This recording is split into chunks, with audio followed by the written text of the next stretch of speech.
Halo, jumpa kembali dengan kita di acara Pemuritan Anak. Materinya tetap diambil dari Alkitab bergambar anak. Ya. Hari ini kita sudah sampai di Daniel 5 tentang tulisan di dinding. Silakan dibaca, Kay. Tulisan di dinding. Raja Belshazzar membuat sebuah pesta yang mewah.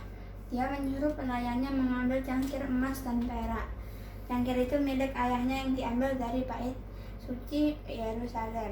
Selagi raja dan para tamunya mabuk anggur, sambil minum anggur, mereka memuji dewa-dewa.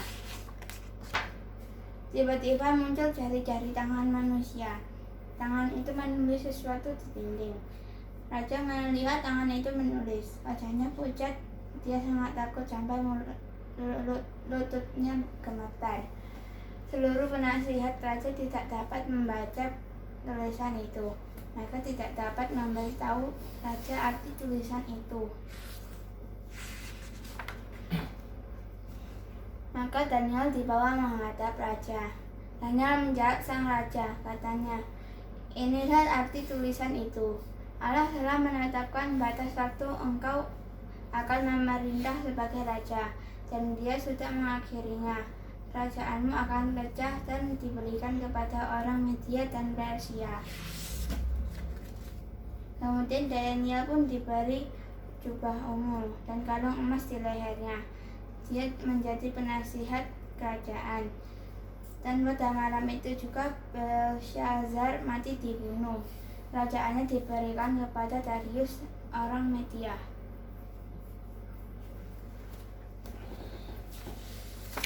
Oke. Seperti biasa kita akan mulainya dengan Injil. Injil adalah kabar baik. Apa kabar baiknya? Kabar baiknya adalah Allah turun ke bumi dalam rupa manusia yang bernama Yesus. Dia menjalani semua perintah Bapaknya di perjanjian lama dengan sempurna. Seharusnya kita manusia yang menaati perintah Allah. Dia sampai pada akhirnya dia masuk ke Yerusalem. Dia ditangkap, dihina, dipukul dan disalibkan. Seharusnya kita manusia yang dihukum, tetapi dia tanggung semuanya di pundaknya.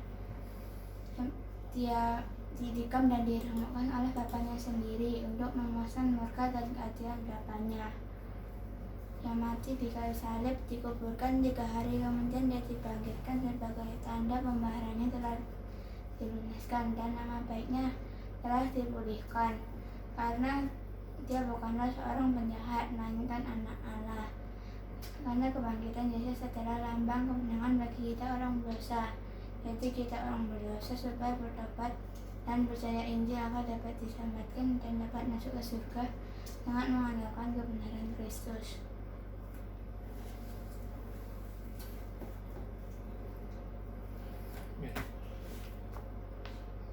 Masih tentang Daniel ya. Ini sekarang Daniel 5. Kemarin kita di Daniel 3. Ingat kan ini masa pembuangan Israel. Nah, kemarin kita di Daniel 3 itu bapaknya si Belshazzar ini. Daniel 5. Ya. Daniel 3, Israel diserahkan ke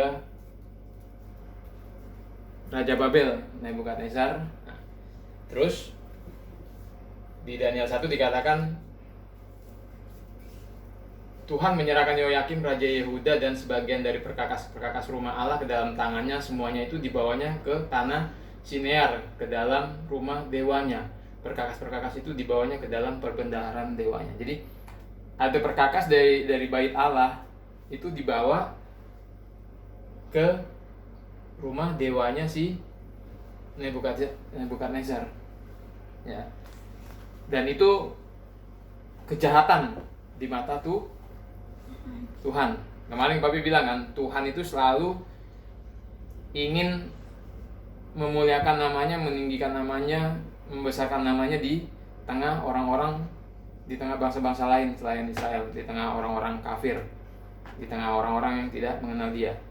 Tuhan tuh selalu ingin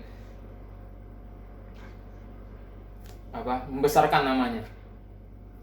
Kenapa? Karena kemarin Papi bilang, ini bumi dan langit ini ciptaan Tuhan. Tapi masih banyak orang yang nggak kenal Tuhan dan menyembah dewa-dewa, penyembah berhala. Ngerti? Menyembah berhala di bumi dan langit yang adalah ciptaan Tuhan. Dari dulu sampai sekarang. Ngerti? Makanya kalau kita ingin memuliakan Tuhan, cara untuk memuliakan Tuhan yang paling benar menurut Papi itu bukan ketika kita duduk rame-rame di dalam suatu gedung gereja atau suatu rumah atau apa, terus kita bareng-bareng nyembah Tuhan, berbahasa roh, bernyanyi, meninggikan Tuhan. Ya itu benar, tapi itu bukan yang paling benar menurut Papi. Ya.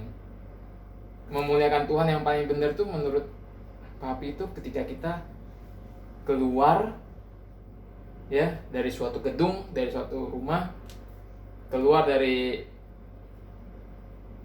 habitat kita, perkumpulan kita keluar, terus kita memberitakan kemuliaan Tuhan ke orang-orang yang belum kenal Tuhan, menginjil, memberitakan Injil. Yang pasti yang diberitakan itu Injil, bukan yang lain-lain. Yesus Injil, karena itulah satu-satunya berita yang menyelamatkan ya.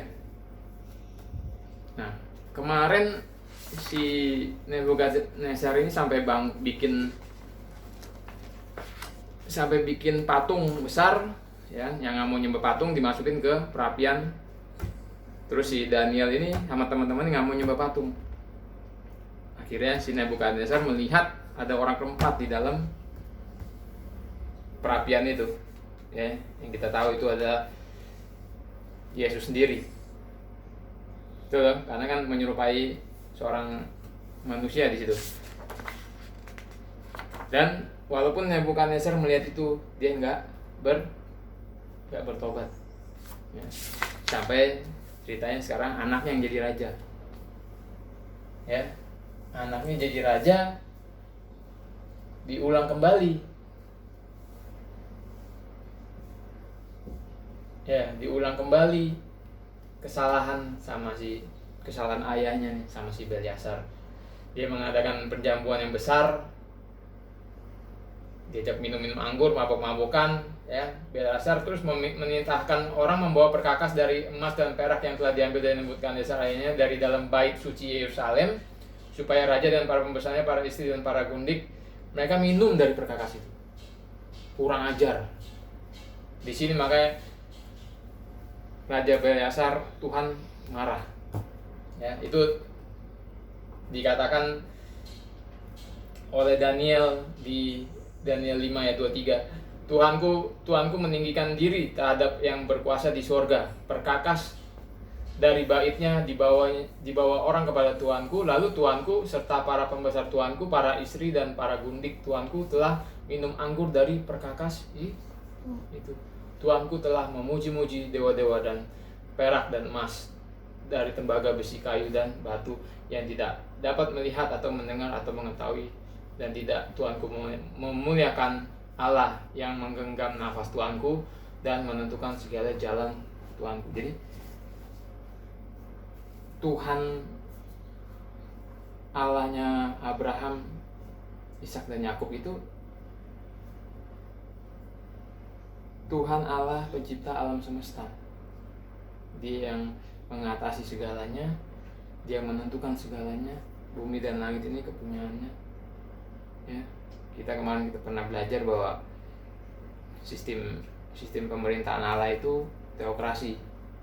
Jadi Allah, dalam kerajaan Allah itu Allah pemegang kekuasaan tertinggi. Dan sistem pemerintahannya itu teokrasi, bukan demokrasi. Kalau demokrasi semua orang boleh mengambil keputusan, tapi ini enggak, ini teokrasi. Cuman Tuhan yang boleh mengambil keputusan. Gitu. Jadi dia yang berhak dalam hidup kita juga. Kalau kita mengaku penghuni kerajaan Allah, kita pemegang kerajaan Allah, kita hidup dalam kerajaan Allah, setiap keputusan dalam hidup kita itu Tuhan yang ambil. Karena teokrasi, dia yang mengambil semua keputusan, dia menentukan semuanya. Bukan demokrasi. Kalau demokrasi kita punya hak untuk memberi saran, memberi masukan, kita punya ide untuk memberi bersuara gitu.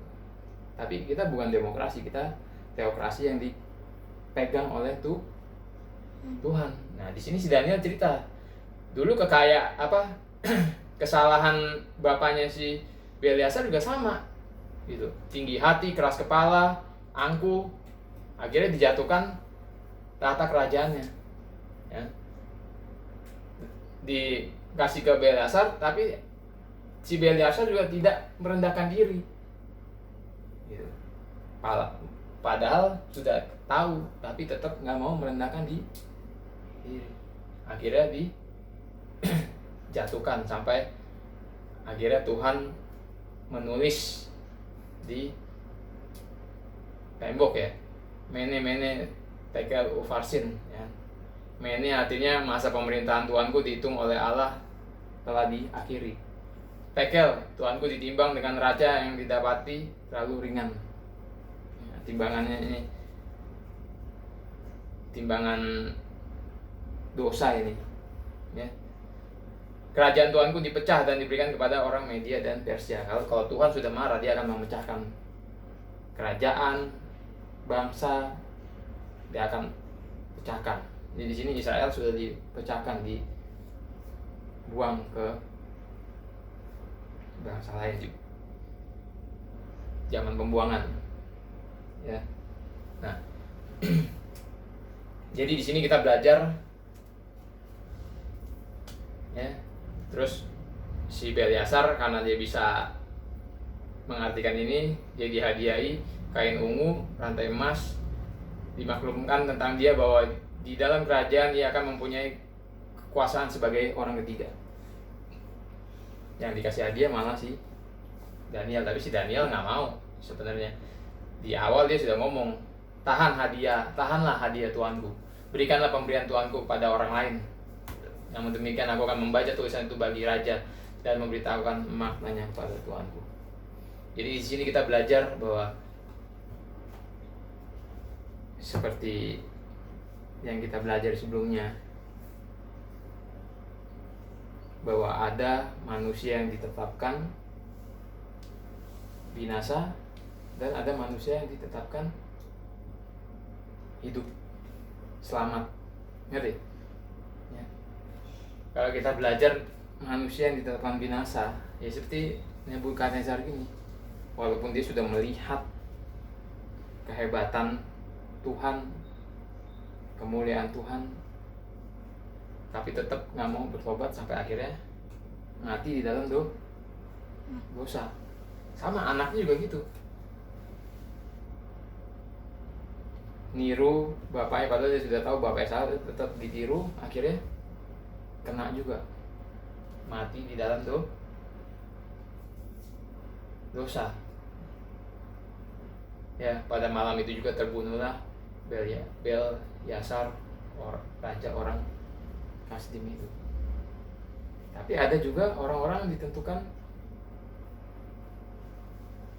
hidup, ditentukan selamat, dan orang-orang yang ditentukan selamat ya ketahuan hidupnya gitu.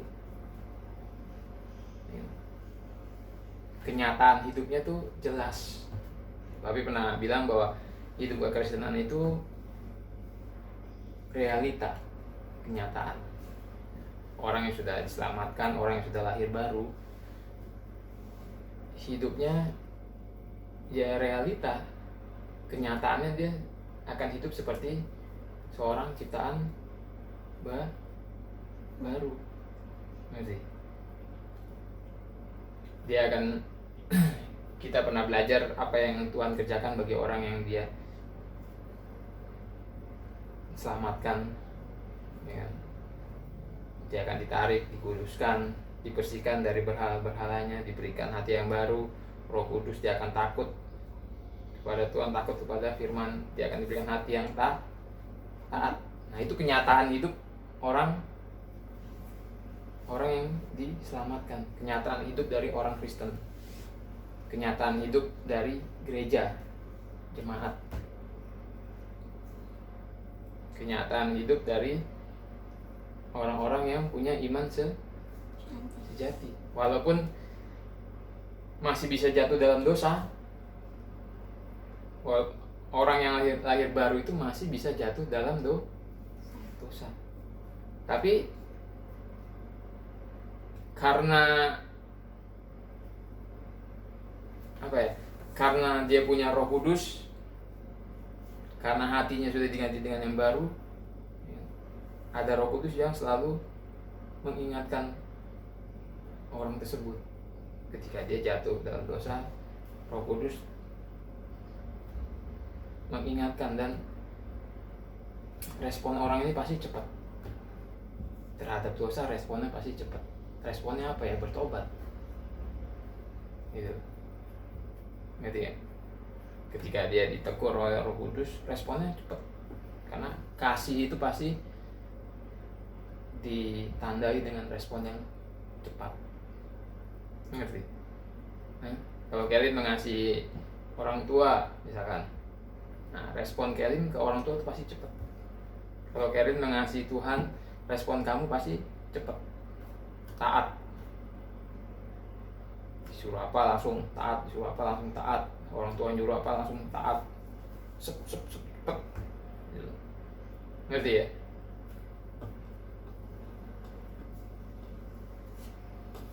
Ya sama kayak Daniel, walaupun dia hidup di pembuangan, tapi dia nggak pernah terpengaruh sama orang-orang pembuangan, yang sama orang yang menjajah dia, yang nggak kenal Tuhan. Disuruh nyembah patung raja nggak mau, disuruh makan makanan raja dia nggak mau. Hidupnya tetap lurus. Jadi realita hidup dia, kenyataan hidup dia tuh tetap lurus gitu. Nggak peduli waktu itu negaranya lagi kelaparan, lagi susah kayak kita gini, nggak peduli kita lagi pandemi, lagi banyak penyakit, lagi kerjaan lagi susah, tetap namanya orang yang sudah lahir baru, orang yang sudah diselamatkan itu, dia tetap akan lurus. Kenyataan hidupnya tetap seperti seorang ciptaan baru, walaupun nggak sempurna, tapi perubahannya nyata. Walaupun dia masih bisa jatuh, tapi perubahan dia nyata. Respon dia cepat, pertobatannya cepat gitu. Ngerti guys?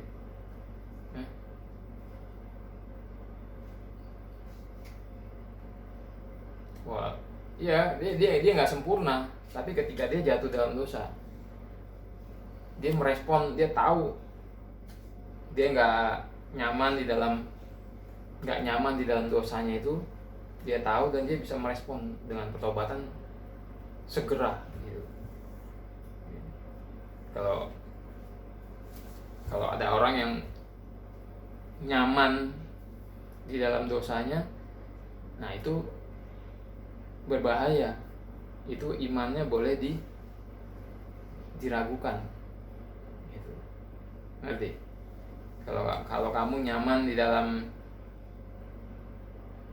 kesalahan kamu nyaman di dalam dosa, kamu nyaman di dalam pemberontakan kamu, itu artinya keselamatan kamu dipertanyakan, iman kamu dipertanyakan gitu ya.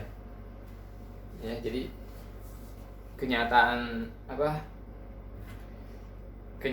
realita hidupnya itu beda. Orang yang ditentukan binasa dengan orang yang ditentukan selamat, itu kenyataan realita hidupnya beda. Nah tapi ini kan di zaman dulu. Di zaman sekarang itu tambah susah memang untuk membedakan buahnya ini. Jadi realita hidupnya ini bisa dikatakan buah dari iman sejati. Nah kalau dulu gampang dibedakan, tapi sekarang ini bertambah susah, karena ya memang zaman itu bertambah lama kan. Zaman ini sudah akhir zaman ya. trik-trik setan, kejahatan setan itu sudah susah untuk dilihat. Jadi zaman sekarang walaupun orang itu nggak kenal Tuhan, nggak percaya Tuhan, dia bisa hidup baik. Dia bisa buah-buahnya hampir sama dengan orang Kristen, orang yang sudah diselamatkan, bisa. Tapi kalau kita belajar, ya kalau kalian mau belajar, Papi pernah ajarin tentang buah-buah, ada beberapa yang nggak bisa ditiru, seperti pengajaran, gaya hidup, itu nggak bisa ditiru. Kayak gini kan gaya hidup, mabuk-mabukan, ya, mabuk-mabukan, terus foya-foya, segala macam itu kan gaya hidup. Cara berpakaian itu gaya hidup, itu nggak bisa ditiru. Pengajaran nggak bisa ditiru. Kalau perbuatan baik, kebaikan, amal, semua masih bisa ditiru. Ya, oke, kita ini mesti belajar supaya kita bisa membedakan. Jadi, jangan sampai nanti dikatakan di sini, Tuanku ditimbang dengan neraca dan didapatinya terlalu ringan. Jadi ada ilustrasi itu, ada suatu neraca yang mesti kita penuhi, neraca kita itu. Tapi yang dipenuhi jangan neraca dosa. Banyak kayak neraca pengetahuan kamu akan Tuhan, Alkitab, itu mesti diisi terus. Jadi kamu bisa membedakan mana buah yang benar dan mana buah yang nggak benar, mana buah yang bisa ditiru, mana yang nggak bisa, mana yang bisa dimanipulasi, mana yang nggak bisa. Itu kamu harus belajar gitu. Ya pertama-tama kamu belajar bukan untuk mengkoreksi orang lain, tapi untuk mengkoreksi diri kamu sendiri dulu. Ngerti nggak? Kita belajar ini untuk mengkoreksi diri kita sendiri dulu, baru kita mengkoreksi orang lain. Sama Papi ngajarin kamu, Papi juga mengkoreksi diri gitu. Nah, nanti supaya kamu tahu, kamu juga harus mengkoreksi diri, baru kamu bisa memberitahu ke orang lain, supaya orang lain bisa mengkoreksi dirinya juga gitu. Nanti sama seperti kita memberitakan Injil, memberitakan tentang Yesus. Papi kasih tahu ke kamu supaya kamu percaya, supaya kamu bertobat dan percaya, diselamatkan. Nanti kamu ceritain ke orang lain supaya orang lain juga bisa diselamatkan. Nanti orang cerita bisa diselamatkan. Tapi kita mesti tetap mengkoreksi ke diri sendiri. Pertama-tama itu diri sendiri dulu yang mesti dikoreksi, baru kita ke orang lain gitu. Ya kita nggak bisa bilang bahwa kita sudah bisa melakukan apa yang kita tahu dengan sempurna. Nggak bisa, itu namanya kita munafik. Kalau Papi ngajarin kamu ABC sampai Z, terus Papi bilang Papi sudah melakukan semuanya yang Papi ajarkan kamu dengan sempurna, itu nggak mungkin. Itu namanya Papi munafik. Siapapun yang bisa ngajarin seperti itu, bisa ngomong seperti itu, orang munafik namanya. Ya, nggak ada orang khotbah di depan umum terus dia bisa melakukan dengan sempurna apa yang dia khotbahkan, apa yang dia ajarkan, tuh nggak ada. Kalau dia mengakui itu, dia itu bohong, orang itu munafik pasti. Nggak mungkin lah. Cuma satu yang bisa melakukan apa yang dia ajarkan, apa yang dikhotbahkan dengan sempurna, itu cuma satu pribadi, itu Yesus. Kalau yang lain nggak bisa. Kita manusia pasti kepleset. Makanya kita mesti hati-hati. Oke? Ada yang mau ditanyakan ya? Ngerti? Benar?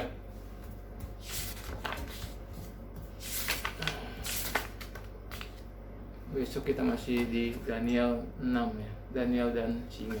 Sampai jumpa.